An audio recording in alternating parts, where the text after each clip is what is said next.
ساتوی پسرو وینو دا د شهیدانو کور، دا د باتورانو کور، دا د باتورانو کور، دا د باتورانو کور، دا د باتورانو کور. ستا کاڼي او بوټي ټول مونږ ته لالونه دي، وینا پرې توی شوې دا سره لکه ګلونه دي.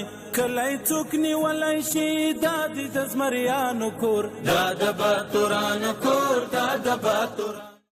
السلام علیکم درنو قدرمنو لیدونکو، ستړي مشئ. نن دوشنبه د 1404 هجري شمسي کال د میزان یا تل 28 نیټه ده. درنو قدرمنو لیدونکو، تاسو تر دې دمه د افغانستان د ملي ټلویزیون د بیلابیلو خپرونو لیدونکي وئ. اوس تاسې پام راړو د لغمان د ملي ټلویزیون سیمه خپرونو ته، خو په سر کې څو مهم خبرونه. زه شاکر الله هڅاند یم.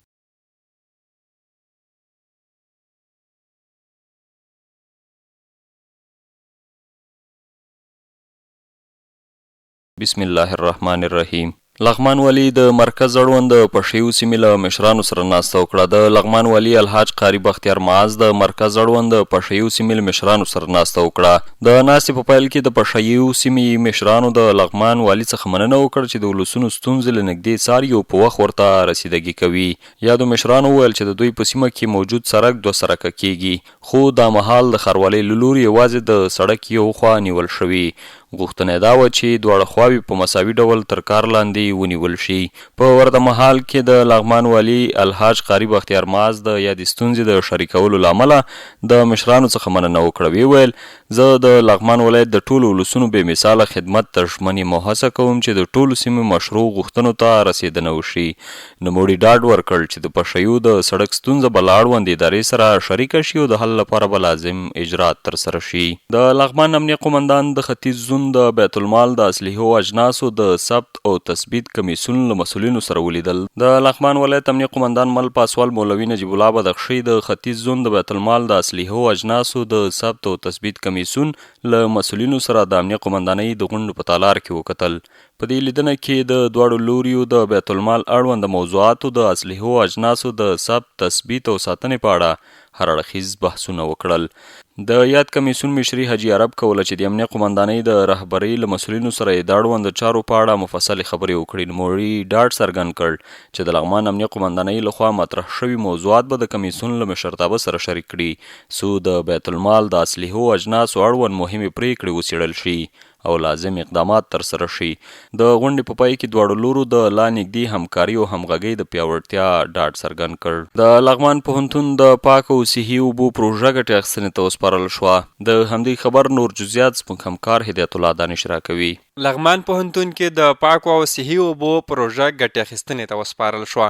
د لغمان ولایت اقتصاد ریاست په هڅو او د HHRD مؤسسې په مالي ملاتړ د لغمان پوهنتون محصلینو ته د پاکو اوبو رسونې پروژه ګټې اخیستنې ته وسپارل شوه. په همدې موخه جوړ شویو مراسمو کې د لغمان پوهنتون رئیس شیخ محمد منیر حقانی سربیره، د لغمان اقتصاد رئیس مولوي جان محمد حامد، د یاد پوهنتون مالی او اداري معاون مولوي سیف الرحمن همت، د مختلفو پوهنځیو رئیسانو، استادانو او د تطبیق کوونکي موسسې مسؤلینو ګډون کړی و. د لغمان پوهنتون مالی او اداري چارو مرستیال مولوي سیف الرحمن همت د وینا ترڅنګ د لغمان اقتصاد ریاست او تطبیق کوونکي موسسې مسؤلینو څخه مننه وکړه چې د یادې پروژې په تطبیق کې مرسته کړې او د پروژې د اهمیت په اړه یې معلومات وړاندې کړل. د لغمان ولایت اقتصاد رئیس مولوي جان محمد حامد په خپلو خبرو کې وویل چې د HHRD موسسې په مرسته د لغمان پوهنتون محصلینو ته د پاکو اوبو رسونې شبکه جوړه شوې. دغه شبکه د اوبو فلټر کولو یو ماشین لري چې په یو ساعت کې 2000 لیټره اوبه فلټر کوي.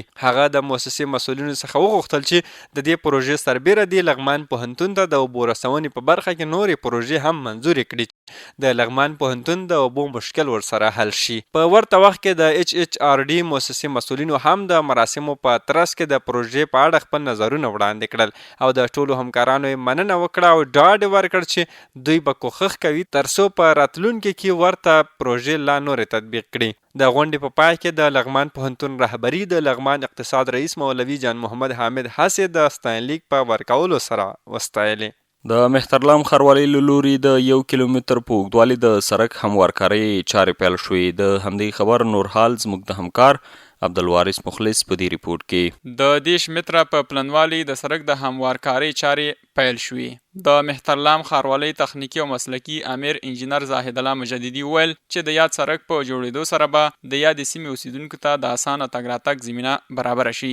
د یادونې وړ ده چې تر دې وړاندې د مهترلام ښاروالۍ له لوري د درېیمې ناحیې اړوند د R3 او R10 تفصیلي پلانونو کې د 8 فرعي سړکونو هموارکارۍ هم شوي چې اوس مهال خلک پرې په اسانۍ سره تګ راتګ کوي. د لغمان ولایت اړوند د کارکوونکو چارو مدیرانو میاشتنۍ شبکوي غونډه ترسره شوه. د اداري اصلاحاتو او ملکي خدمتونو د ادارې له لوري او د لغمان ولایت مقام د کارکوونکو چارو امریت په همغږۍ د ولایت په کچه د کارکوونکو چارو اداري مدیرانو میاشتنۍ شبکوي غونډه ترسره شوه.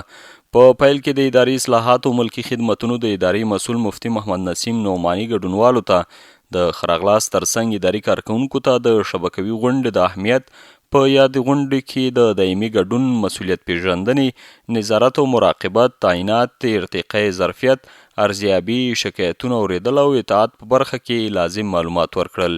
ورپسې د اداري اصلاحاتو ملکي خدمتونو د دفتر کارشناس له لوري په غونډه کې د معلمینو او مدرسینو د ارزیابي پروسه بیان شوه.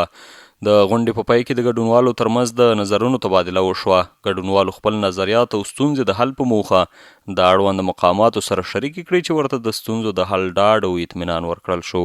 درنو قدرمنو لیدونکو، دا اوس موږ د نن شپې خبرونه له ملتیا مو مننه.